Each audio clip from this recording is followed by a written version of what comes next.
Good afternoon, everyone. Librarian Danielle Bélanger here from the Cote-Saint-Luc Public Library, joining you virtually. Today, we have another great program for you. The library is thrilled to have the opportunity to host a second live conversation with the best-selling author of historical fiction, Jennifer Robson. Thank you very much, Jennifer, for taking the time to speak with me today from Toronto, as well as to Dave Knox at HarperCollins Canada for making this event possible. I'd also like to thank Andreas at Paragraph Bookstore for collaborating with us on the event. To begin with, I'll share a condensed bio. Jennifer Robson is the internationally best-selling author of The Gown, Somewhere in France, After the War is Over, Moonlight over Paris, Good Night from London, and Our Darkest Night.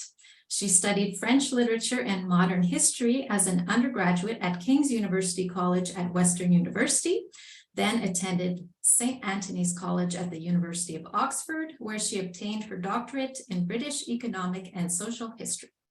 While at Oxford, she was a Commonwealth Scholar and SSHRC Doctoral Fellow. Jennifer lives in Toronto with her husband, children, sheepdog, and 3 cats. Her 7th and latest book, Coronation Year, is set in 1953 and was released earlier this month on April 4th. Here it is, Coronation Year, and you can see it in back of Jennifer as well. Welcome back, Jennifer. Thank you again for joining us today, and congratulations on another very engaging and enthralling novel. Thank you. Thank you. It's hard to believe it's getting close to a month since the book has been out. It's been a bit of a whirlwind. So yeah, it's nice to have a moment just to sit here at home and be able to talk to everyone without rushing off one place or another. Yes, and so timely. To begin, I would like to ask a couple of questions about your bio. For those who missed your last visit, can you tell us a little bit about why you chose French literature and modern history for your undergrad? I couldn't decide between the two. And funnily enough, I also really loved taking English literature. I had some wonderful professors when I was at King's, and I was one of those kids who just wanted to study everything. And I had in particular, two professors who were incredible, and what they taught me is with me more than 30 years later. With French, it was a professor called Dante Leonardin, who was really renowned at Western for teaching, the great 17th and 18th century, works of literature in the French canon. I just remember learning, reading the plays of Molière with this man was life-changing. And he also taught an amazing course in the Italian Renaissance. And in fact, there's a building at King's now called Dante Leonardin Hall, named after him. He passed away a few years ago.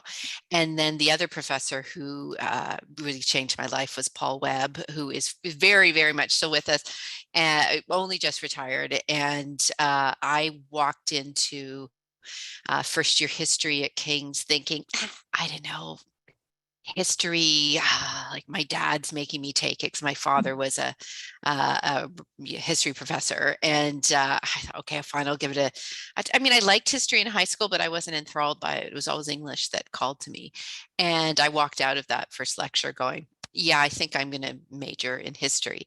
But I really also loved French and still do, although my command of French is not what it was when I was in my 20s. I can still understand everything and read it well, but then making myself understood, I tend to get tongue-tied. But I found actually, to me, studying French literature, unless it's modern French literature, it was as much about studying French history at the time. And so the two went really well together. But I had to choose something for graduate school, and it was history that won out in the end. And that's what led me to Oxford. Perfect. And can you also tell us about becoming a Commonwealth Scholar and Social Sciences and Humanities Research Council Fellow? Sorry. So, which sounds really fancy. What it is that's just a grant that they very generously give a handful of students, and I was lucky enough to get one. So the Commonwealth Scholarship is maybe less well known than things like the Rhodes Scholarship. Funnily enough, my dad was a Rhodes Scholar back in the early 1960s, and always joked that other people had made mistakes on their application forms, and that's why they had to give it to him in the end, which I don't think was true at all. He's a very smart man. And but the thing with the Rhodes is you have to be just the ultimate all-rounder, and particularly you have to be good at, you have to be good at sports, among other things. You have to have had something like that, and that was so far out of my wheelhouse. I didn't even apply. I thought, well, this will just be hopeless. And but I did apply for the Commonwealth, which is a very generous scholarship. And it's not specific to Oxford the way a Rhodes Scholarship is. It takes students from Commonwealth countries and sends them to university in other Commonwealth countries. And it will fund 3 full years of postgraduate studies, and including a very healthy stipend abroad. And so that got me through the first 3 years of my doctoral work. And then the SSHRC doctoral fellowship paid for the second 2 years. I was just so lucky to get it, and I'm very grateful to the Canadian taxpayer and the taxpayers of the Commonwealth for paying for my university education. I hope if you've read and enjoyed my books, that you feel a little bit of your contribution has come back in a positive way for you. Yes, of course, it served you very well, and it's allowed us to read many fantastic books.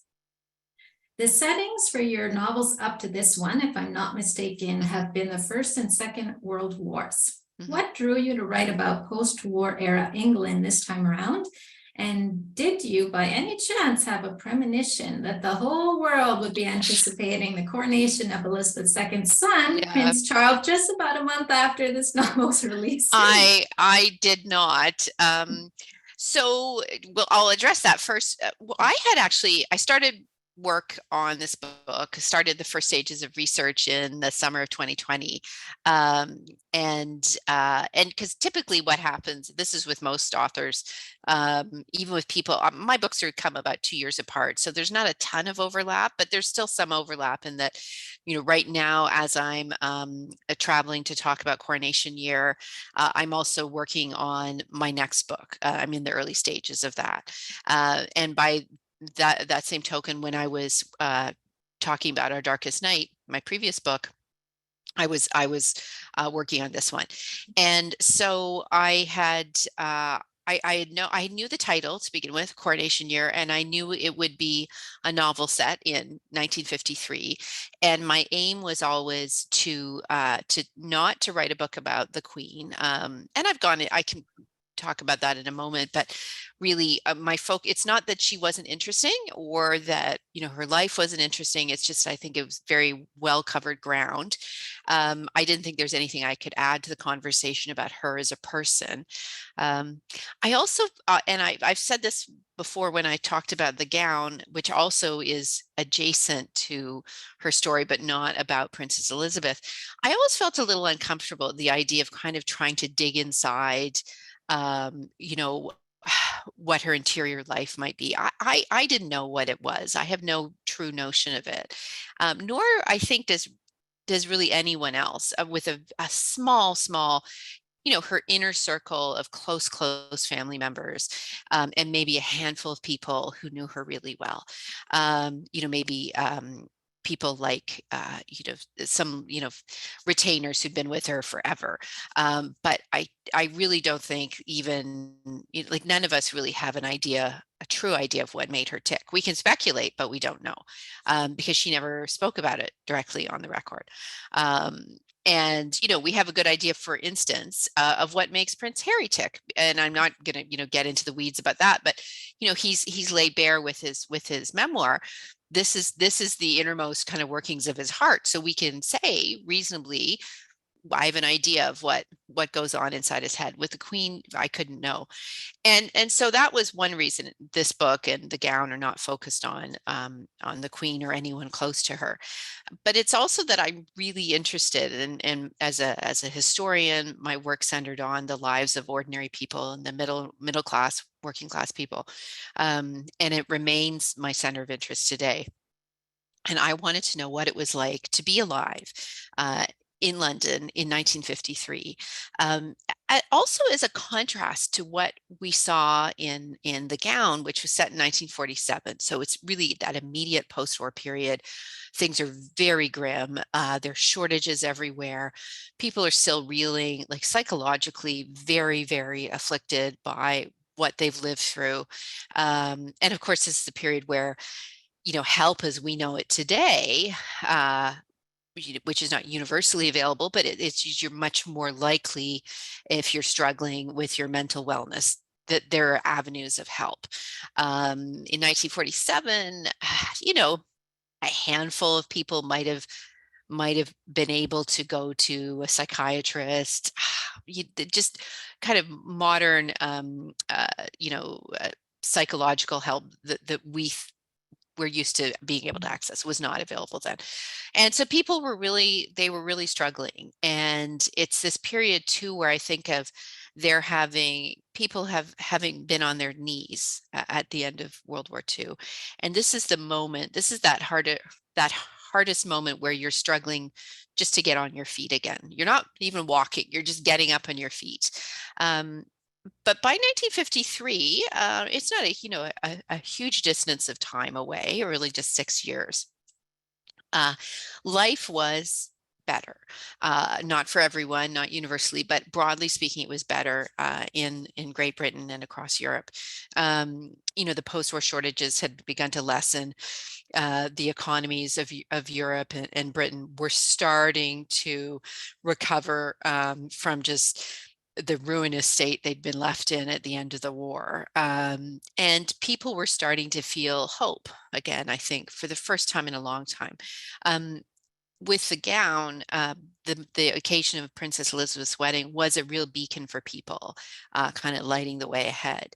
And I think of the coronation in some ways as well, having that role for people, and it's not so much that it's a beacon, it's like an affirmation that life is getting better and it's time to maybe celebrate. And I always want to add to, I'm talking about the royal family, I'm talking about things like constitutional monarchies and in people inheriting these positions, and this very long history of the royal family in Great Britain, and inherited wealth and influence. That's not to say that I accept all of this without some very serious personal misgivings about the rightness of it as a continuing system of government for us as Canadians. But also, I do recognize the injustices of the past.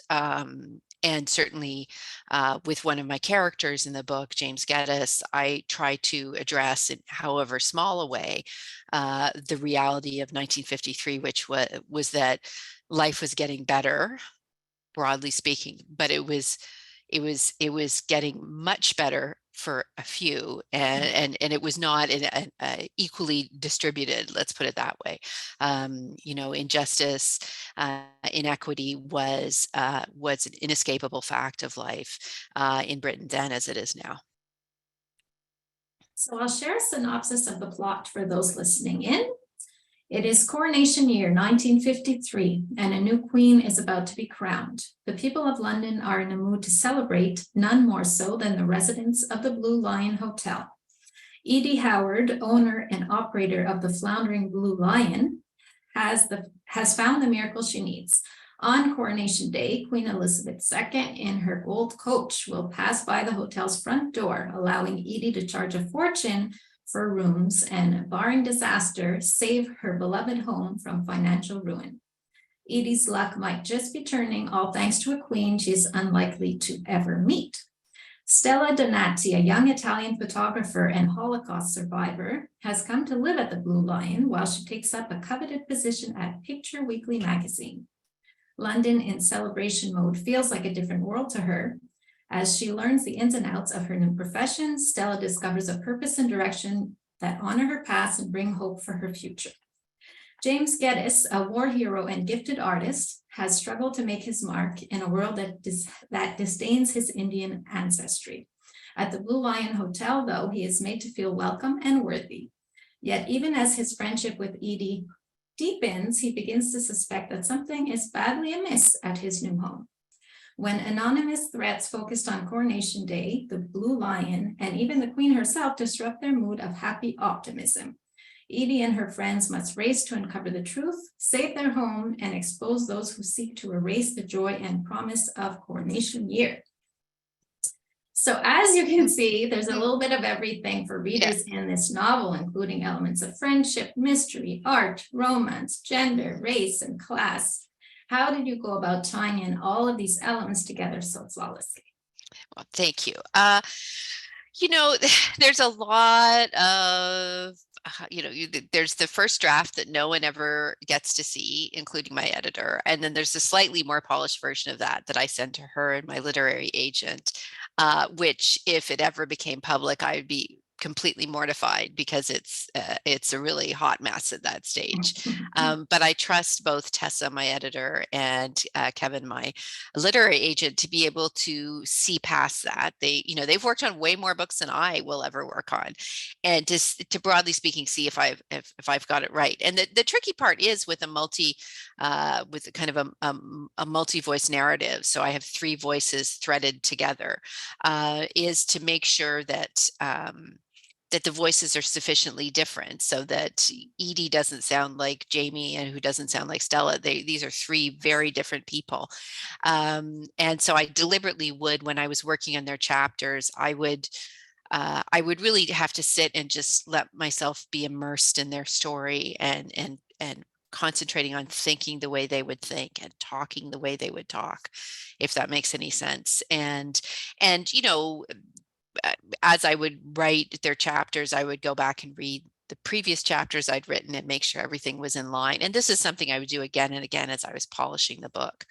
But it's key too that the narrative proceeds, smoothly, so that there aren't weird kind of absences,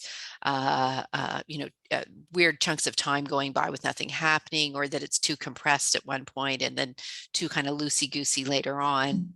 It is, I found in my experience, easier, at least for me, to write a single point of view, single person narrative that progresses in a really linear fashion from, one date to a later date. And in previous books, I've done that more often than not. And it's a satisfying way to write a book in that we're just completely immersed into the life of one person. With my previous book, I did that because I felt that Nina's story as a Jewish woman caught up in the Holocaust, I didn't want to see the story from anyone else's point of view except hers. As compelling as I found some of the secondary characters, she was the person whose story I was telling. But with this one, I felt it actually, and there are moments when early on in the planning, I thought, would this just be Edie's book and we would meet everyone through Edie's eyes? And then I felt that both Stella and Jamie, kind of standing at the periphery, kind of almost standing over my shoulder, insisting they had things to say. They had their own point of view to add to the narrative. And it also was the case that we get to know Edie better because we see her through the eyes of others in the way that she can't see herself. And that's true of the other two characters. So I feel that the differing points of view, they build upon one another. All of that is to say that I find it very tricky to write these braided narratives. And there's a lot of, again, I'll box myself into a corner and realize, oh gosh, I just told this part of the story from the point of view of the wrong character. And then I have to go back and rewrite it and then kind of rejig the narrative, so that, again, the timeline isn't getting too compressed in one place, is that it's progressing in a way that feels pretty natural to the reader. So all of that, it was a very satisfying book to write. But there are moments where I was tearing out my hair thinking, I can't pull this off. And that would usually end in usually a text to either my editor or my literary agent, and usually the text would start, do you have 5 minutes, which would code for them was to say, do you actually have 45 minutes to listen to me cry or freak out on the phone? And they were always very patient with me. And I also would call. I have my writer friends, who are usually just a text or phone call away, to kind of beg for help. And we do this with, all writers do this to one degree or another. You have your friends who understand that very strange kind of agony of having a book be really close, but not quite there. Well, it all worked out in the end, so we're happy you Yeah. kept going. Your portrayal of Edie in this novel was so compelling. Can you tell us if this character was based on someone in particular from the past, or was she, like the Blue Lion Hotel itself, a product of your imagination? She is. She and Stella and Jamie are not based on any particular person. I've had some people ask if was Jamie based on a real artist and he's not. He's just kind of this person I wish had existed. And with Edie, I don't know, sometimes I feel as if there's a little bit of Edie in me, or me and Edie, except she's kind of, I feel she's a nicer, more patient person. I probably would not have put up with some of the, her long-term borders. There's a pair of elderly sisters who are from kind of the fringes of the aristocracy, and who've been kind of denied an inheritance, and rather than do something with their lives, they've just kind of moldered on in these rented rooms, waiting for a lawsuit to be concluded, a kind of Jarndyce versus Jarndyce type of thing. If anyone's familiar with Dickens and I think it was Bleak House, and I just, I wanted, with those characters, for example, they're a contrast to Edie, who again has inherited a life that she didn't ask for, and who just has to make the best of things. And it never occurs to Edie to complain, or even to really share her troubles with anyone. She doesn't think that anyone will be that interested, and she's always doubting herself in terms of, feeling badly that she finds it troublesome, if that makes any sense. And so, it's only really after years of struggling, it's only, when we're in the period that the book covers, that she dares to even mention that she's having a difficult time keeping this hotel open to anyone else, and to unburden herself. But I wanted to see what would happen when she finally found friends who were willing to listen and ask nothing of her. They were just there to be her friends. And there also are deliberate parallels that I drew with Edie's situation and that of the Queen, in that, for all that the Queen was fantastically wealthy and lived this life of kind of privilege that none of us can truly imagine what it's like to have that level of ease with your day-to-day life. For those, occasionally I've gone on, very occasionally, if you stay at a truly, truly spectacular hotel for a night or two, and there's that level of kind of service that is just mind-boggling, right? That's, I imagine that is kind of in terms of that ease of life where, everything is kind of thought of for you. So the Queen did have that. The members of the royal family do have that. They also have a lot of other stuff that none of us in our wildest dreams would ever care to have to endure, right? And the constant public scrutiny, just being under this bright light always, I think would be intolerable for most people. There are plenty of ways to be wealthy and influential without having anybody following you around with cameras. And what's really interesting with the Queen's life is that when she was born, there was absolutely no sense that she would one day become the monarch. She held the position, roughly speaking, that Princess Beatrice, either, which is the older one, Beatrice Eugenie? I think Beatrice is the older one.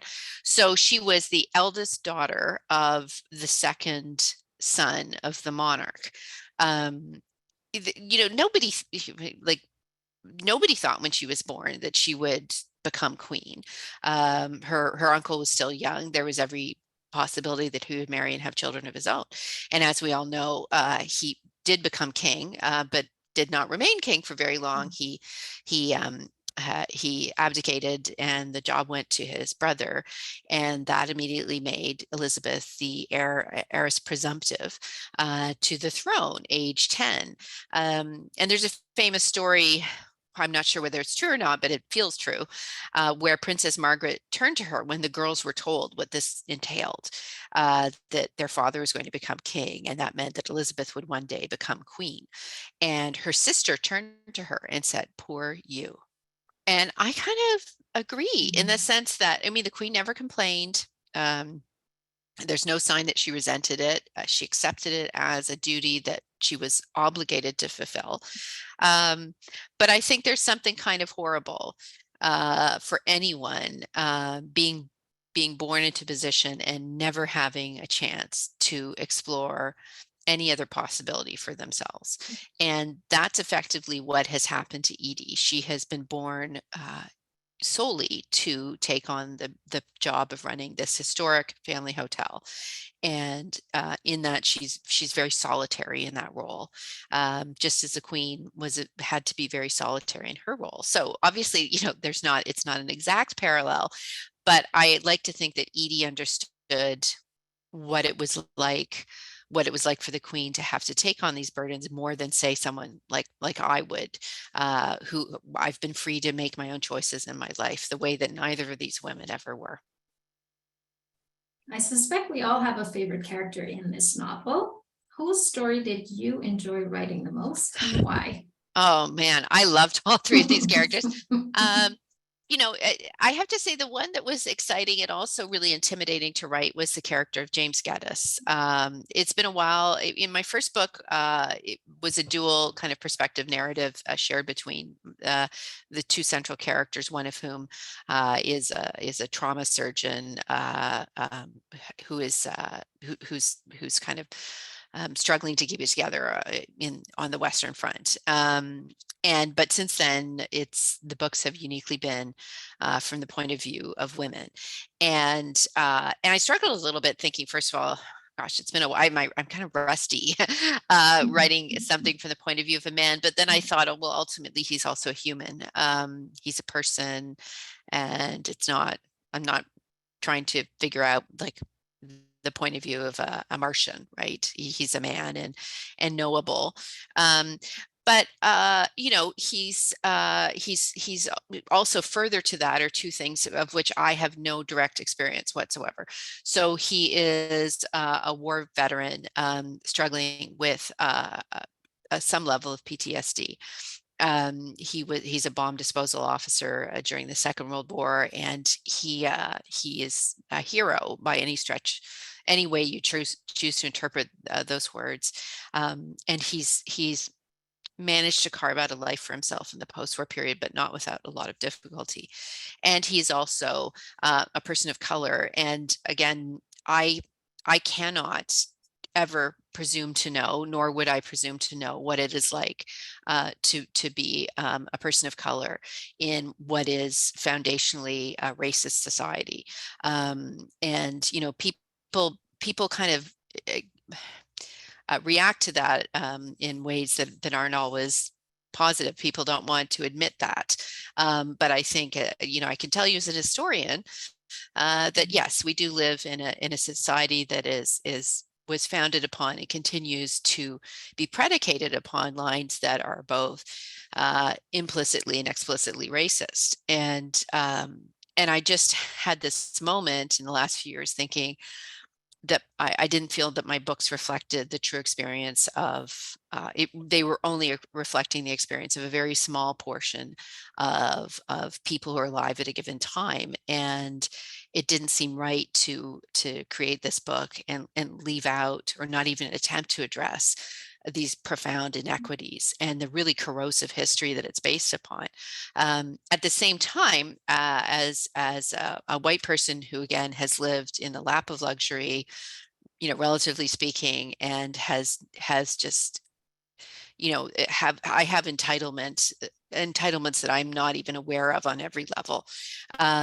For me to just go and say, oh, I'm just going to write about a person of color and that's no big deal, is wrong. I really, it's something that if you do embark upon, you have to do it with every bit of sensitivity and care that you muster.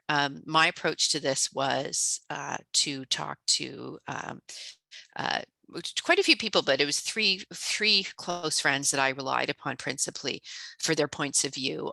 All of them come from, or they are Canadians, or their parents and grandparents come from backgrounds either directly from India or Pakistan or Bangladesh, or they were from Britain via those countries, and all have very differing viewpoints, but ultimately very similar experiences in terms of the racism that they have personally experienced, and their parents certainly did, and that feeling of being othered constantly, which is something that, again, I have never personally had to endure, but I hope to try and understand by listening to other people. So I talked with them and I submitted the manuscript for them to look at and made changes accordingly. And I hope that people who have a similar background to Jamie's, he's biracial. His mother is from India originally. His father is Scottish, and makes the point repeatedly that Jamie's mother is of a far more exalted origin than he is personally, and he always felt he was the lucky one, and that she agreed to marry him. So she's from a very grand background, and but Jamie, his entire life, has had to endure this feeling of people looking at him like he doesn't belong in the country where he was born and raised. And even when he became an officer in the armed services during the war, he was not immune to that. And he's just his response has been that of, I think, a lot of people I know, that you just have to work harder and you have to be better and you have to have a really thick skin, all of which is very unfair. But I wanted to capture that. At the same time, I think Jamie's also a lot of fun. He's fun and he's funny and he's interesting. And I think he's, for people who enjoy having a bit of romance in their books, I think he's quite a lovely, people talk about having book boyfriends, and I challenge you to read this book and not fall a little bit in love with him. And he also has, if you do listen to the audiobook, which I'm sure is available through the library, the actor who did Jamie's voice, just perfect. And he captures this very particular Edinburgh accent, which I knew Jamie had to have. And it's one of these things, it's a very particular, it's called a Morningside accent. And Vidish Athavale, who did Jamie's voice, got it. And I've listened to the audiobook a couple of times now. I put it on in the car sometimes and I think, oh my gosh, it's not my creation anymore. It's this shared creation with other people. But it's so exciting to hear what the amazing actors who performed in the audiobook, what they did with my words, the places they took them. That's just wonderful, I have to say. That's great to hear. I did see a question pop up, but I still have a few more questions. Oh, sure. Yeah. So I will get to them. Don't worry, everyone listening, but I still have more questions for Jennifer. So along those lines, you're talking about the audiobook. If a movie were made of this book, have you considered which actors you would cast? So, I haven't, to be honest, because, and quite often I do. And for this book, I don't know why. They are so, I have such specific visions of each of them in my head, and none of them conforms to any particular actor. I would say the closest really that I'm likely to get is the voices of the three actors who play them in the audiobook. But in terms of who, if it became a film, I can't say. And sometimes I'm reluctant to say I've done this with previous books. And then I feel as if I box myself in because someone else reading that might go, oh, no, no, no, no, that's not that. I can't even imagine that person as that character. But I invite people, if they have thoughts on that, then, definitely weigh in. But I'm just going to leave it a blank for the moment and see what people suggest. Okay, fair enough. How did you choose which elements to fictionalize and which ones not to? So anything that's an accepted part of the historical record, right? I'm not going to play around with that. I'm not going to have something wild like Prince Philip being crowned as king alongside the queen. I'm not going to change the date of the coronation. I wasn't going to actually have, for example, anything calamitous happen on coronation day because it's not part of the historical record. So things that I can blur a little bit, and then explain in the author's note. The author's note is a great place to explain, this is what I did and this is why, so please don't get mad at me. So the Blue Lion, that had to be my creation because there is no place in London that was both fulfilled the role of this very ancient hotel, and was also on the coronation route. And I looked, but even then, if I'd found a place that had, just in terms of location, fulfilled all of those details, what about the people who actually lived and worked there? I would be erasing them from history. So sometimes the easiest thing to do is just to start fresh. And what I have done, and with apologies to the people who work at the building that is on the site where the Blue Lion stands. It's a lovely pub called the Sherlock Holmes. I know a lot of people who go to London stop by there. It's a very popular public house and very picturesque. It's in a great spot, just right in the Charing Cross district of London, near Trafalgar Square.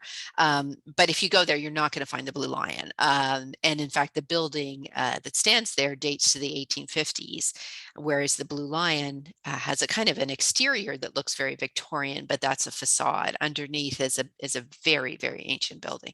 And that, again, product of my imagination. The one place where I do, and I felt anxious about doing it, where I did allow a real life to really bump up against my story, as there's a point in the book, I won't say exactly where we meet the Queen, and she is part of the proceedings very briefly. I will say that when I did my research for this, I did a few things. I made sure that the Queen was in London on the day that I say she's there. I made sure that nothing she says is out of the ordinary in terms of things that she was known to have said in her life. I'm not going to suddenly have her talking about conspiracy theories about something crazy, or like no, it's I cleave to what is known. I did this in a previous book where Good Night from London, where one of my characters meets and talks to Eleanor Roosevelt, and I didn't feel comfortable. I mean, Eleanor Roosevelt is just a huge hero of mine, and so I wasn't about to put words in her mouth. So really the things she says by and large are kind of adaptations of remarks she's known to have made.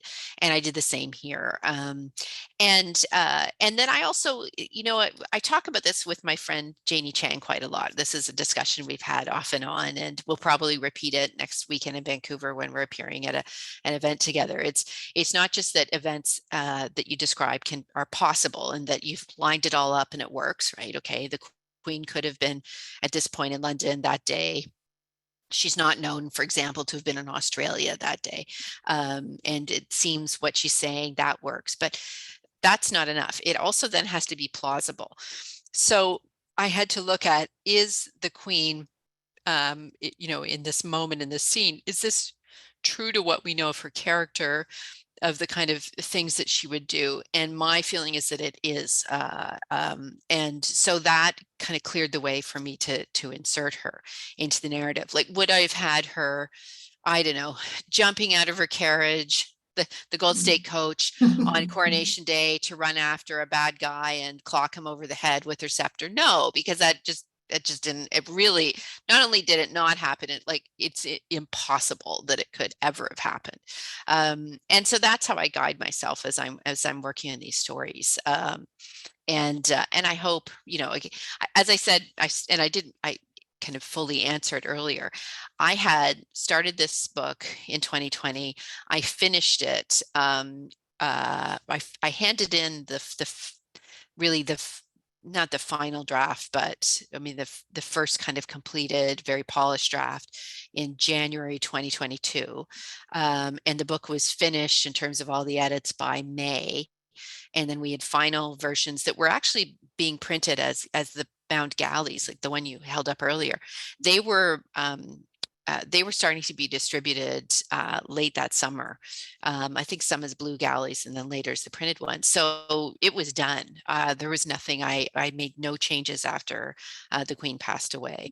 And the only thing I realized was, I mean, I had about a week of just feeling really kind of overwhelmed by it, to be honest, and really trying to process my thoughts. And then it did very belatedly occur to me that my book called Coronation Year, which was already set for a pub date of April 4th, it had been set for about a year at that point. I suddenly thought, oh, there may be another coronation this year. I mean, it's not typically, coronations take about a year or so to plan. So I was actually not anticipating that would happen. I was thinking it would happen maybe this fall.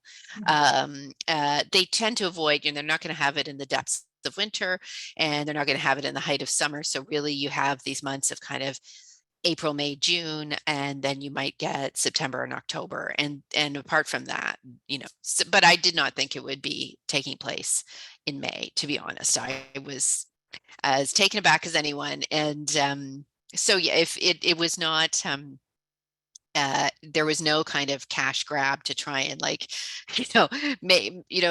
the most of the publicity. The book was basically off to the printers before even the Queen's funeral happened. So I hope people realize that and understand that it's an homage to not just the Queen, but also the people who lived through that time. Can you tell us a little bit about the story of how you commissioned artist Charisma Panchapikisson? I'm sorry. No, it's okay. Panchapikisson. Okay. So Charisma, in fact, I'll hold up a little. Yeah, that's one of them. And then the other one lion you can see is over my shoulder here. It's just there. That's the map. The picture of the blue lion hangs in my front hall downstairs. You're so So Charisma and her husband, Brian Haygood, are architects, and we commissioned them to redesign our house.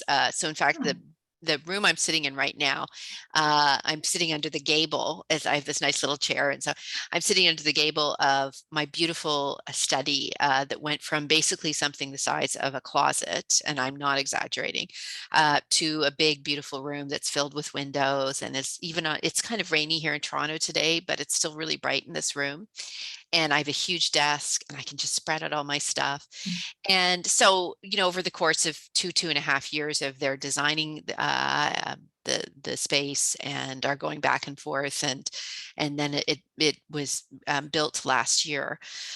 Got to know Charisma and Brian pretty well. And as I got to know her, I discovered that she is a very, very talented fine artist.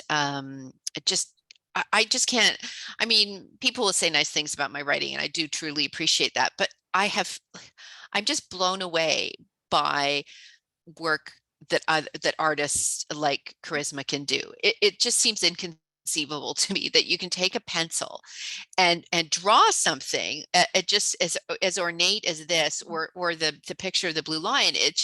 And so what she did is so I approached her. I was a little nervous, and she was really excited about it and just dove in. And so what she did is she took the structural outline of the building that stands on the site, which is the Sherlock Holmes, so that we knew the blue line would fit. And then I had described it at length in a number of passages in the book. So she had that. And then she took the photograph and she stripped the photograph, doing some kind of magic on her computer, she's able to kind of strip that building back to effectively its foundations and just the bare structural elements. And then she rebuilt it as the Blue Lion, with all of the elements that I described. So there's even, near the beginning of the book, I describe a little pot of primroses sitting on the windowsill of Jamie's room. And that pot of primroses is in the illustration. It's magical. And if I ever had a different idea of what the Blue Line looked like, I can't remember. I don't think it was different. I just didn't have the skills to bring it to life. And she did that for me. And so if you go on any of my, my Facebook or Instagram pages, you can see the illustrations in detail. And she's also selling prints of them too, for anybody who really wants to go the full Coronation Year experience. But her artwork is so gorgeous. It's really, really worth seeking out. So while researching for this book, did you do any research on St. Edward's crown, which will be used again for Prince Charles' coronation? I did, because early on I had a kind of a subplot that I had to abandon because it's just too unwieldy. Although I'm kind of thinking, oh, I'd love to write a book about this at some point, where so the St. Edward's crown that we're going to see on May 6th is a recreation, and it was a recreation that dates to 1661, because the original regalia were all destroyed during the Civil War. So Cromwell, not him personally, but Cromwell's men, his henchmen, took all of the ancient crowns and regalia, and they melted them down. They prized out the jewels and they melted down everything else, and then they minted coins from the fine metals. And so you can, in theory, I suppose you could probably get your hands on a coin, a gold coin that was made of the gold from the ancient regalia, but it was lost. And included there were some pieces. So the only piece that has survived, and you'll see it at the coronation, is the anointing spoon. So it's this beautiful silver gilt spoon that dates to, I think it's probably the 13th century. And the Archbishop of Canterbury, it has kind of a bowl that's bisected, and he'll take two fingers and put the anointing oil will be in the bowl of the spoon, and he'll put two fingers in, and then he'll make the sign of the cross on the king's, like his forehead, his chest, I think on his hands as well.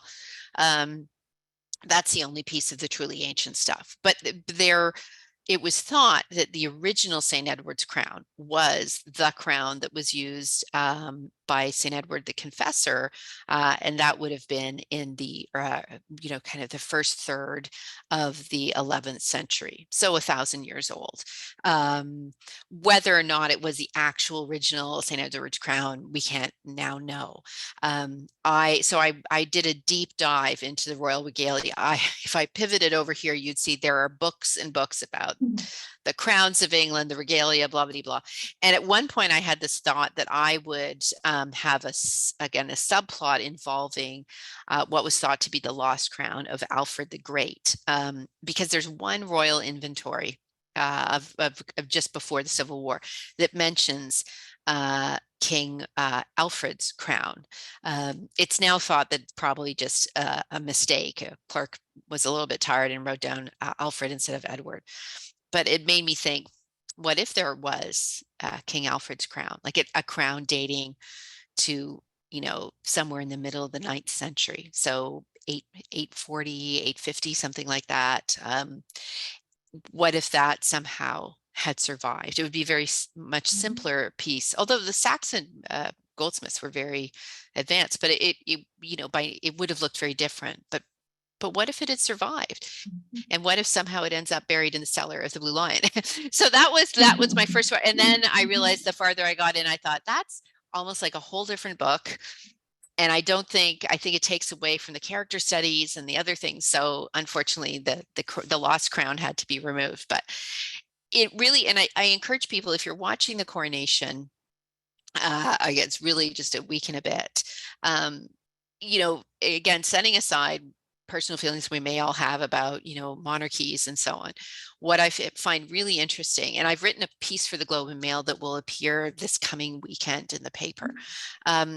It's the historic antecedents, which I find really, really compelling and interesting, in that we have a ceremony it's essentially 1,000 years old. And there are very, very few things left in our world that we can count on as being that old and having any kind of connection to our shared past. And even though it's really like principally in a kind of an Anglo-Saxon creation that is also Christian in nature. Um, what it also does when the king takes his oath, the coronation oath, one of the principal parts of that oath is a promise to uphold the law and ensure justice and mercy for all. And again, I do not pretend to be a constitutional scholar. I'm certainly not a lawyer. But I do see in that some of the first echoes of what we enjoy today, which is a system of government predicated on the rule of law and the principle that everyone deserves justice and mercy.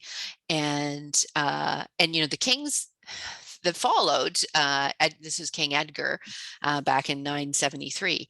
The kings that followed have quite often not brought justice, mercy, and the rule of law to their citizens, but the principle has endured. And I think that's a really interesting connection with our ancient past, that we, and each one of us here is related, however distantly, to someone who is alive in 973. That's just the way the rules of descent work, that if you're here today, one of your ancestors was alive on the planet that long ago, multiple ancestors. And so, that's a direct link to your own past in some ways. I think it's really compelling. And it's a way to look beyond the superficial parts of this. What are people wearing, the glitz and the glamour, and who's talking to who's side-eyeing the other person. That's fun. But I think what really endures are these really ancient principles that were right-minded. However, it may have been kind of gotten a little foggy over the centuries. The idea that the rule of law has to be upheld is one worth cherishing. So I did read somewhere that you said perhaps your invitation was lost in the mail, but you did not get invited to the coronation. Shocking. I did not, and I feel I'm not going to hold it personally against the king, because I'm sure he has a lot going on. I'm going to be attending a coronation viewing party with a group of very close friends. We've watched all the royal occasions together, and not to say that we're a bunch of diehard royalists. We just find it, again, interesting. There's a number of lawyers in the group. It just as a historical occasion. And so we get up at the crack of dawn. We don't dress up, I have to admit. I even for the royal wedding in 2011, we didn't have fascinators. Although afterwards I was like, oh, we should have put on some fascinators. But we will have, crumpets and scones and mimosas and probably some champagne and then that'll be at 4 a.m. and then somehow we'll have to get on with the rest of our days. So yeah. So will you or any of your friends be reproducing the Diamond Jubilee coach? Oh, you know what? It's interesting, and people have been speculating a lot about the fact that that the coach is that they're not using the Gold State coach, right, to go to the Abbey. And the reality is, and I've on record as saying this more than a few times, the Gold State coach is just unbelievably uncomfortable to ride in. And pretty much every royal who's talked about it has talked about how horrible it is. And I think the king and queen next week will have much the same feelings. It has, because it's not sprung the way a modern carriage would be. By modern, I mean anything built within the last 150 years. And even when it was built, carriages were starting to be hung on kind of sprung harnesses. This is it's held aloft on strips of leather, which means kind of laterally there's a little bit of movement. And so what it means is as you're sitting in it, you're moving forward and side to side at the same time, which if you just do that sitting on your chair, you'll start feeling nauseous pretty Yeah. quickly. And so what I, some of the anecdotes I've read, I mean, the king's father, so King George VI, he was a naval midshipman, I think, that was his rank in the First World War. So he was in the Navy, and presumably, was used to having to kind of tough it out in pretty fierce weather. And he said in his diary after his coronation in 1937 that being in the ride in the Gold State coach was one of the most unpleasant experiences of his entire life. And I thought a naval officer, like a weathered sailor, thinks that. Queen Victoria refused to ride in it. She rode it at her coronation, and then I don't think they managed to get her inside the thing again. And she said she called it the distressing oscillations of the carriage, just made her feel terrible.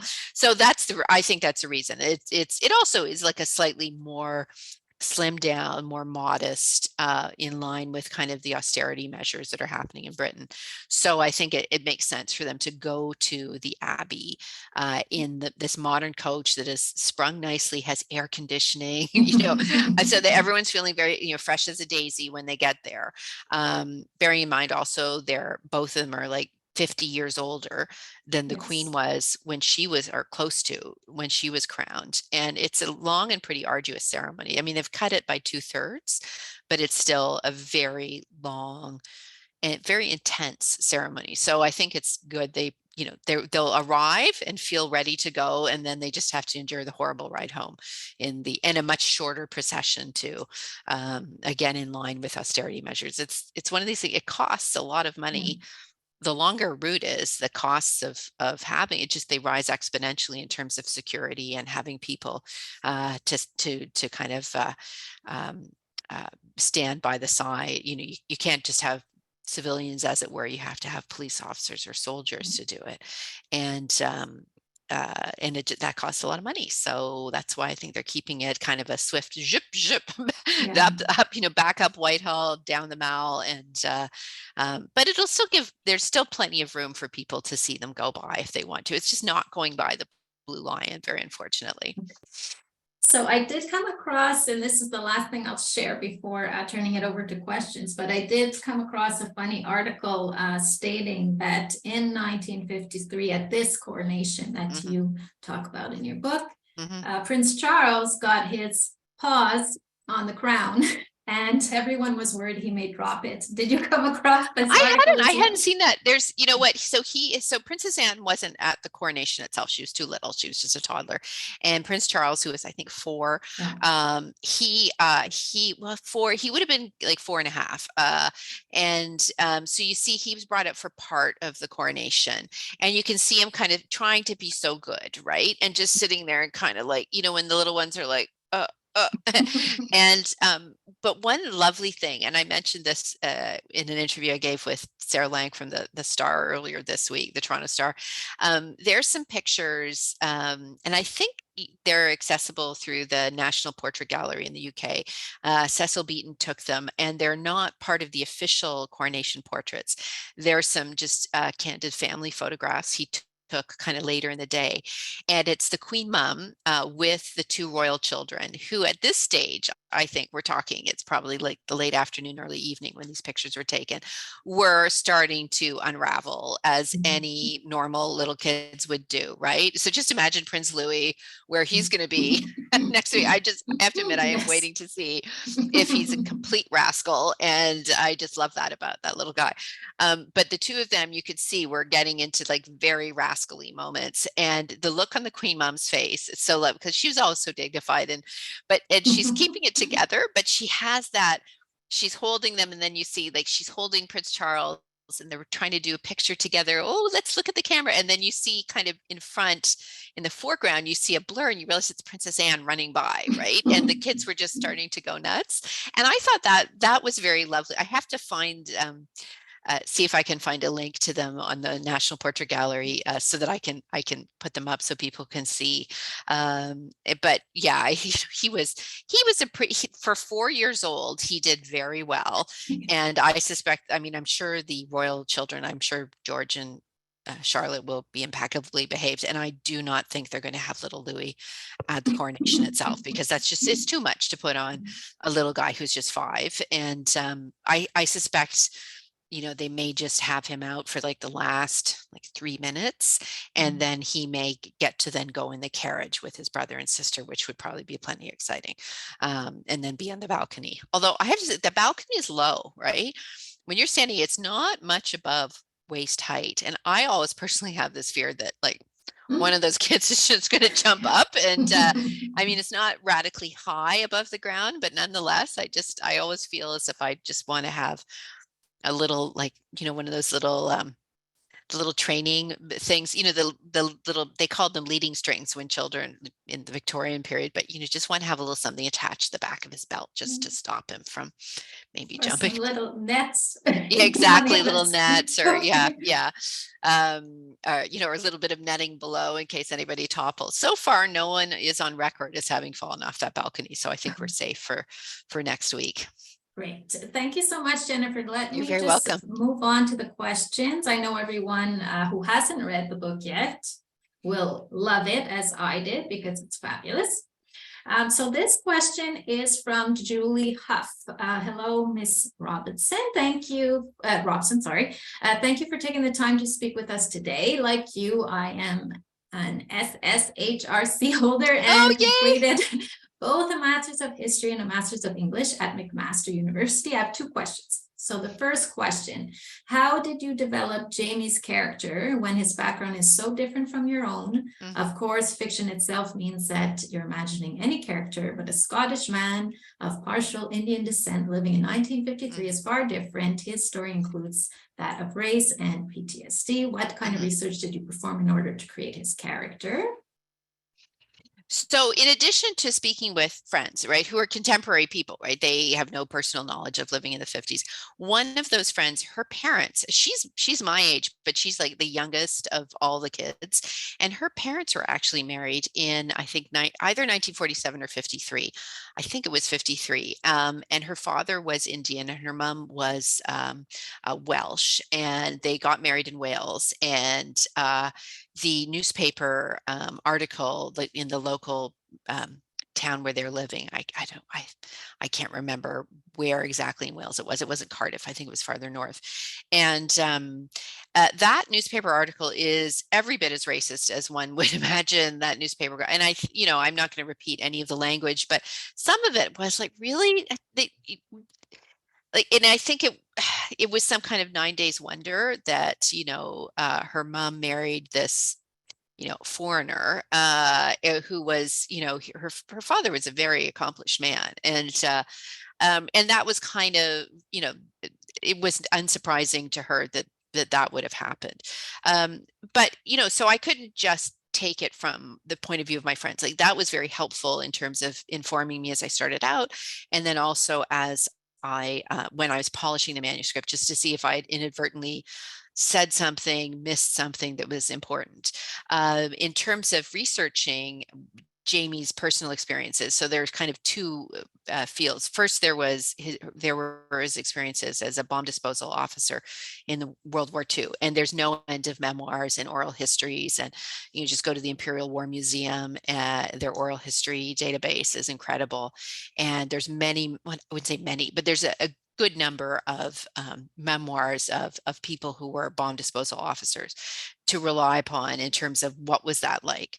And then in terms of his own experiences, again, I was looking at memoirs and reminiscences of people who either Indian, born in Indian, who'd moved to England, or who had been born in England and were of Indian descent, and talking about their experiences. Both in just larger general histories of kind of race in Britain in the 20th century, but also in, again, memoirs, diaries. And it was, there was nothing particularly unexpected.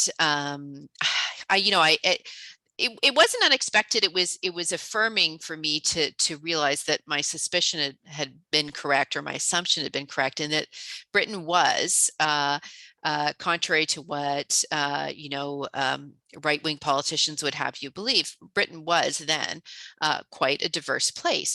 Not uniformly. I think if you went into a small rural village in in the middle of nowhere, it probably would have been pretty, the population would have been almost uniformly Caucasian. But the port cities, Britain historically, for thousands of years, has been a country, or England and the associated countries have been countries that kind of live off their ports. It's an island. And when you have ports, you have people who end up moving there, who've come from elsewhere. You see it in Roman times, and so Britain in the 1950s not only had people who historically had lived there for a long time, who were not white, but you also have the beginnings of the successive waves of immigration from abroad. You have the Windrush generation. You have, and a lot of people too who had come to Britain in both the First and Second World Wars to help with labor, and many of whom had stayed. So Britain was, despite a lot of the history, and it's not so much history, it's just the way that Britain is portrayed in TV movies, for example.